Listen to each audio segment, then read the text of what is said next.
we all did a bunch of drugs. Yeah. What do you really know about Parliament-Funkadelic?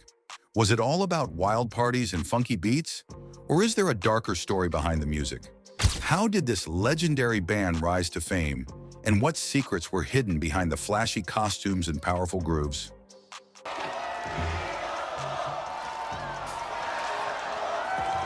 Could the untold truths about their struggles, controversies, and challenges change how you see them forever? Let's uncover the truly disturbing side of Parliament-Funkadelic. 50 years, 55 years. Yeah. Starting with doo-wop back in New Jersey. That's right. By way of Motown, by way of Canada. That's right. By way of LA, So I've been getting around and having a chance to meet a lot of styles of music. Also known as P-Funk, was one of the most creative and funky music groups in history, but their story is as wild as their music. Over the years, the band fell apart into many smaller groups, often made up of former members who were upset with how things turned out. Drug problems and legal troubles only made things worse, leading to the group's eventual collapse. All the acid in the world. I don't think there was any left. How did that really affect your music? Well, you listen to Free Your Mind, Your Ass Will Follow, Maggot Brain. You can tell it had some effect on it because that's psychedelic music. But we did everything. We've been around, we done did everything. According to Wikipedia, nearly 200 musicians have been part of Parliament-Funkadelic or its many spin-offs. That's a lot of people. I mean, if you love music with a deep groove and a unique style, P-Funk is a name you should know. Being with Motown, really wanting to be a part of that family, which is what fueled a lot of my energy, wanting to be part of that.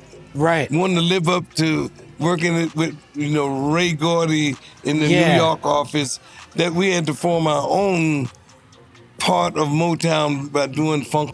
The story of P-Funk started in 1956 in Newark, New Jersey. It all began with a group of teenagers who loved music. 15-year-old George Clinton formed a doo-wop group called the Parliaments, inspired by Parliament cigarettes.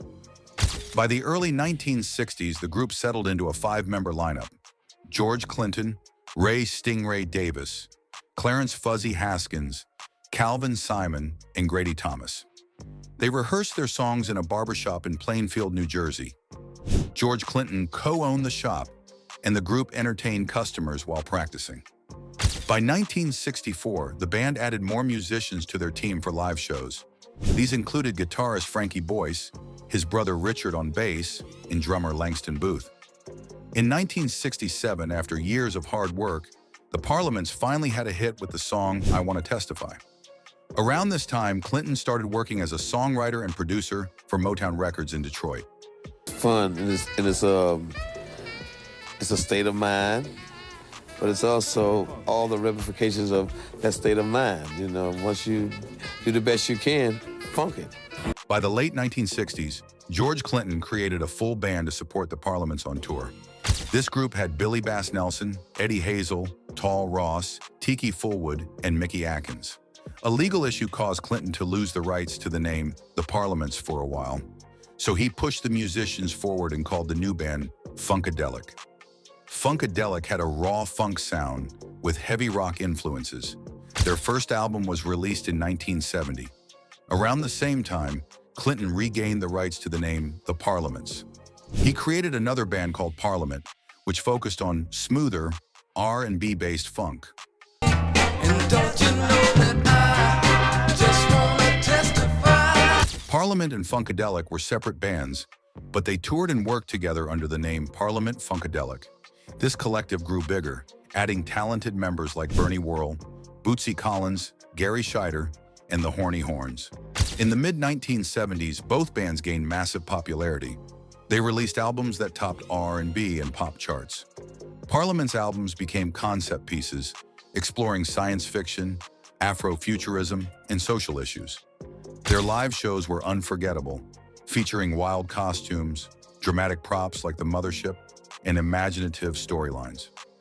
P-Funk wasn't just a band, it was a movement.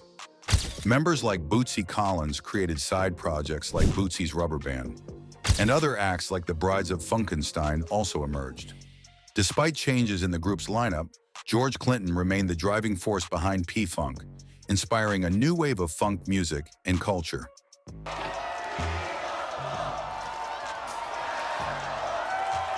By the late 1970s, things were starting to fall apart for Parliament and Funkadelic.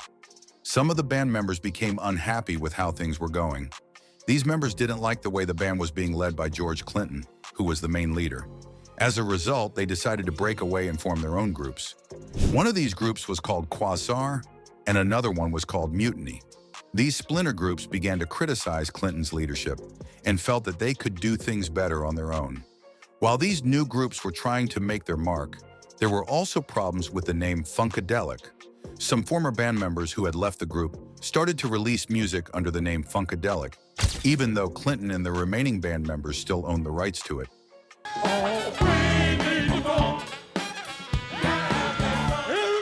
This led to a legal fight over who could use the name Funkadelic and who had the rights to it.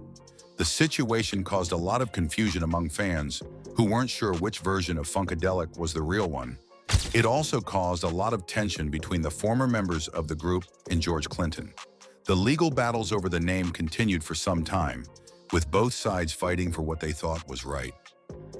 You know, we all did a bunch of drugs. Yeah. You know, but Over the years, there have been serious allegations against Clinton. Some of the women who worked with Clinton have come forward to talk about what they claim happened behind the scenes. They say Clinton treated them badly and made sexual demands that were wrong and unfair. According to these women, Clinton made it clear that in order to be successful in the music business, they needed to be sexually available to him. He allegedly took advantage of their hopes and dreams of making it big in the music world. These women said Clinton used their insecurities against them, knowing they wanted to be part of P-Funk's success. They say he manipulated them into doing things they weren't comfortable with, promising them career opportunities in return. Many of these women were young and vulnerable when they joined the group, looking for their big break in the music world. It's important to note that these are just accusations, and Clinton has not been officially charged or convicted for these claims. acid in the world. I don't think there was any left. How did that really affect your music? Well, you listen to Free Your Mind, Your Ass Will Follow a Maggot Brain. You can tell it had some effect on it because that's psychedelic music.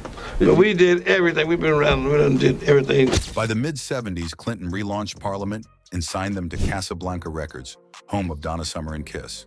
Funkadelic were signed to different labels, which Clinton preferred according to band members should another lawsuit rear its ugly head. Taking a page from Motown, he began nurturing a stable of artists made up of the musicians in Parliament, Funkadelic, and session musicians who played on their albums.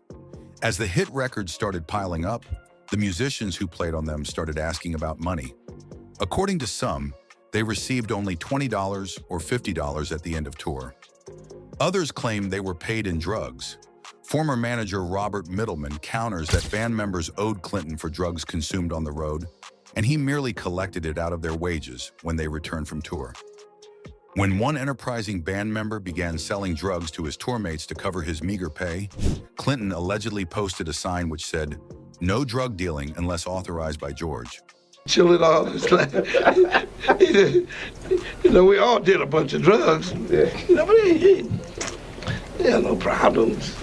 Drug use reached dangerous levels when Clinton and crew began smoking cocaine instead of snorting it. Eventually, he became a victim of his own addiction, signing over his publishing rights to his dealer to cover his massive drug debt. Decades later, the estate of George "Bernie" Worrell Jr. filed a lawsuit against Clinton and his Thang Inc. Worrell is a former bandmate of Clinton's who co-wrote and performed on a majority of Clinton's songs from the 1970s and 1980s, including those he did with Parliament and Funkadelic. He passed away in June 2016, and his widow says Bernie and Clinton had a deal on royalties they agreed upon back in 1976. Bernie's widow claims Clinton has a history of fraud, deceit, and delinquency when it comes to the performance of contracts that he has entered into on behalf of himself or his companies. She also points to a recent documentary featuring other band members accusing Clinton of providing them with drugs and then deducting the amount from their paychecks. Apparently, Clinton did this despite many band members not wanting drugs and needing money to provide for their families. Drug use was encouraged and pushed by Clinton. Another band member, Grady Thomas, recounts how Clinton had a long fingernail, and he would go around and, "Hey man, here, have some." The documents claim Clinton used his ability as the de facto drug supplier and the near-constant drug use on tour as a means of controlling the band members and justifying retaining the majority of money received from both royalties and live performances. Red-eyed mama from Louisiana, going away to Savannah. She been good. She also argues that Clinton's drug culture caused many of the band members to become addicts who had to seek treatment for their addiction later in life. Bernie's widow was adamant that many members of the band members never recovered and drug addiction cost them their lives. Clinton manipulated the band members with drugs and promises which were never kept. There ain't enough words, enough signs, or nothing to describe Sly and the Family Stone. Sly Stone had a complicated relationship with the band Parliament-Funkadelic. While many people love his music, some believe his collaborations with the band may have played a part in their decline. A lot of these issues were linked to his struggles with drugs, which caused problems for both him and the band. Before Sly Stone joined Parliament-Funkadelic, the band was already a huge force in the world of funk music. But when Sly became involved, things started to change. Some band members have said that his behavior, especially because of his drug problems, hurt the group.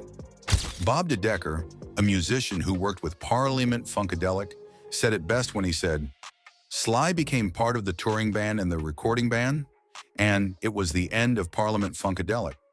Sly helped introduce a number of bad habits into the band.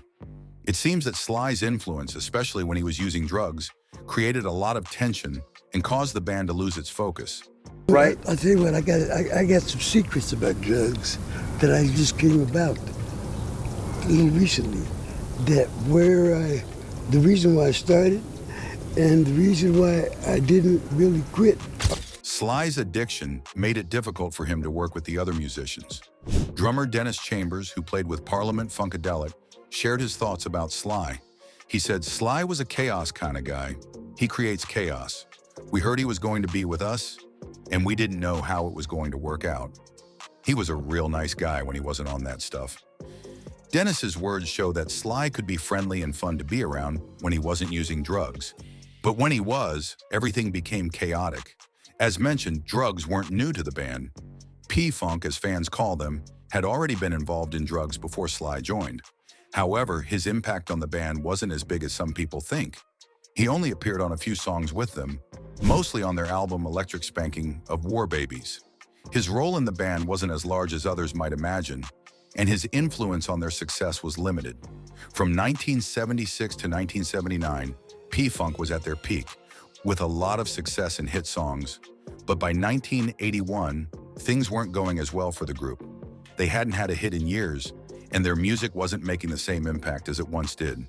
So while Sly's struggles with drugs may have added to the band's decline, it wasn't the only reason. Parliament-Funkadelic's best years were behind them by the time Sly joined, and the band's lack of success by the early 1980s was part of a bigger change in the music industry. George also faced a defamation lawsuit from his former producer, Armin Boladian. This lawsuit was over statements made in Clinton's memoir, Brothus B. Yo Like George, Ain't That Funkin' Kinda Hard on You? Boladian claimed that Clinton defamed him with 20 different statements in the book. The statements, according to Boladian, said he tried to evict Clinton from his farm, took credit for some of Clinton's songs, and used illegal copyrights. Boladian also argued that Clinton lied in the book about not signing agreements that would give Boladian control over the sound recordings of Clinton's early music. In his lawsuit, Boladian said Clinton's claims were false and hurt his reputation. But after a court case that went on for several years, a jury in Los Angeles ruled in favor of Clinton. They decided that most of the statements in Clinton's book were not defamatory. In other words, they did not harm Boladian's reputation in a way that could be legally proven. The jury explained that the average reader would not think Clinton's words meant Boladian did something wrong or illegal. Even when some of the statements seemed to suggest Boladian might have done something wrong, the jury said there was no clear proof they were false. Out of the 20 statements in question, the jury looked closely at 6 and found that 3 of them were true, meaning Clinton was not lying. The other 3 statements were false, but Boladian could not prove that Clinton knew they were false. So in the end, the jury ruled that even those false statements were not enough to count as defamation. After the verdict, Clinton spoke about his fight for truth. He said, "I will continue to speak truth to power and to fight against the forces that have separated so many songwriters from their music." He also emphasized the importance of standing up for what's right, saying, "If we don't get this right, then they win." Clinton had been in other legal battles with Baladian in the past, including one in 2020. In that case, Baladian accused Clinton of filing lawsuits just to promote his memoir. The court sided with Clinton, giving him a win once again. I think you are underrated as a lyricist. I think, can I read the lyrics for a second? Just because I want to Yeah, have them man, on remind record, me. right? Conceived under the influence of toxic, wasted doctors, computer bugging, debugging devices, and vice versa, and various viruses. Performing with laser-like precision and verbal incision for a linguistic, ballistic lobotomy. Decades later, George started working hard to reclaim what he believes is his. But it's not an easy fight. These days, he is turning to the internet to raise money for his cause, using a fundraising site to ask people to help him. His goal was to raise $50,000, and he ended up getting more than that. He plans to use the money to restore his old music and rebuild the studio, where he made some of his most famous songs. Clinton says that by raising this money online, he can also share new music with his fans, some of whom are collectors of his old records. Clinton's next plan is to set up a legal defense fund. This is money he and his band members can use to fight for their music rights in court. Many of the musicians in his bands are also trying to get back their music or renew their copyright rights. They are in a battle with record companies and other music groups over royalties, which are the money artists make when their songs are sold or played.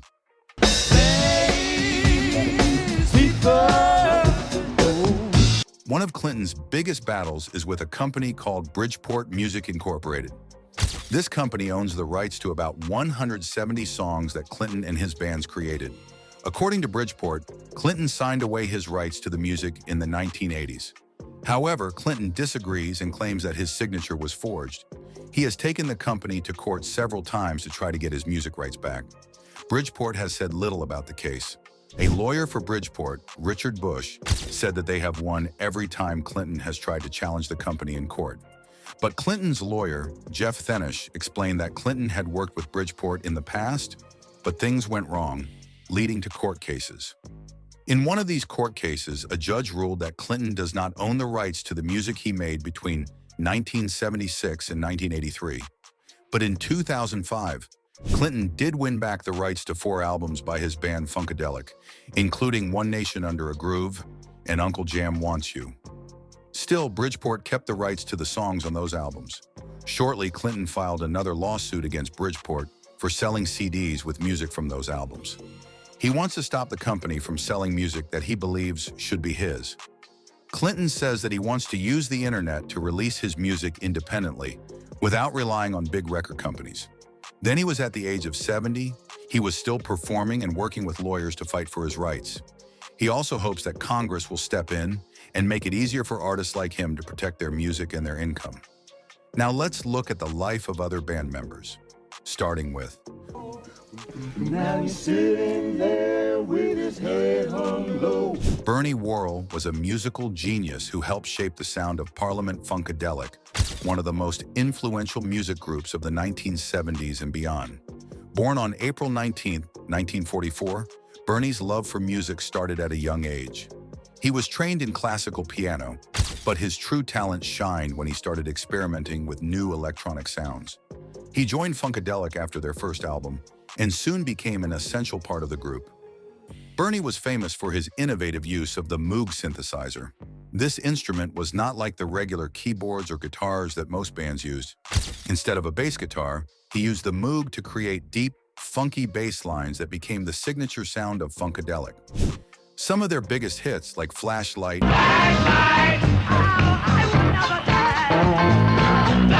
and Aqua Boogie,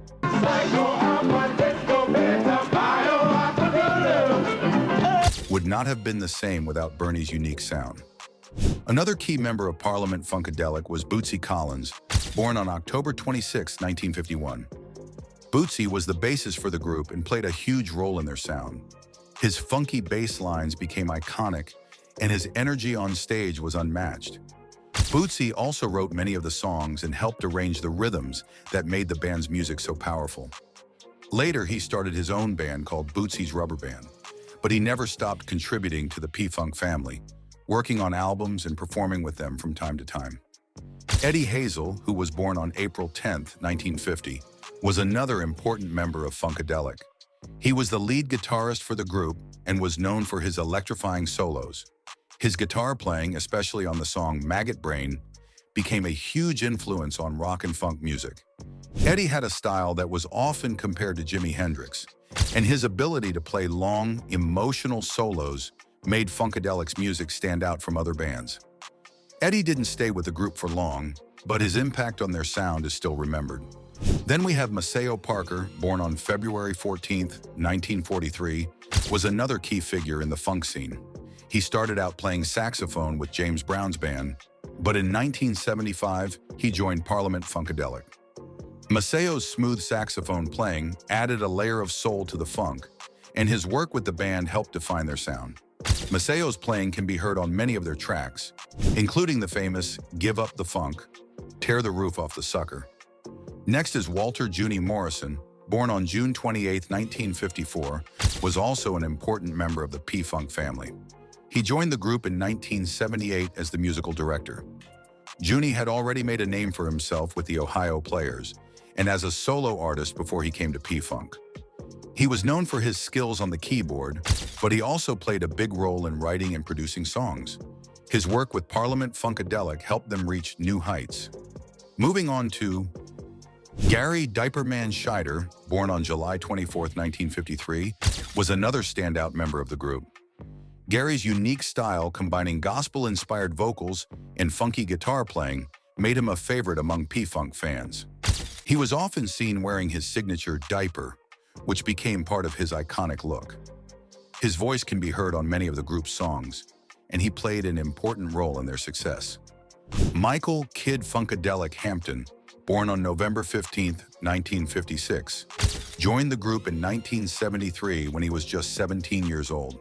He became the lead guitarist for P-Funk after Eddie Hazel. Kid Funkadelic was known for pushing the boundaries of rock music, bringing a new energy and sound to the group.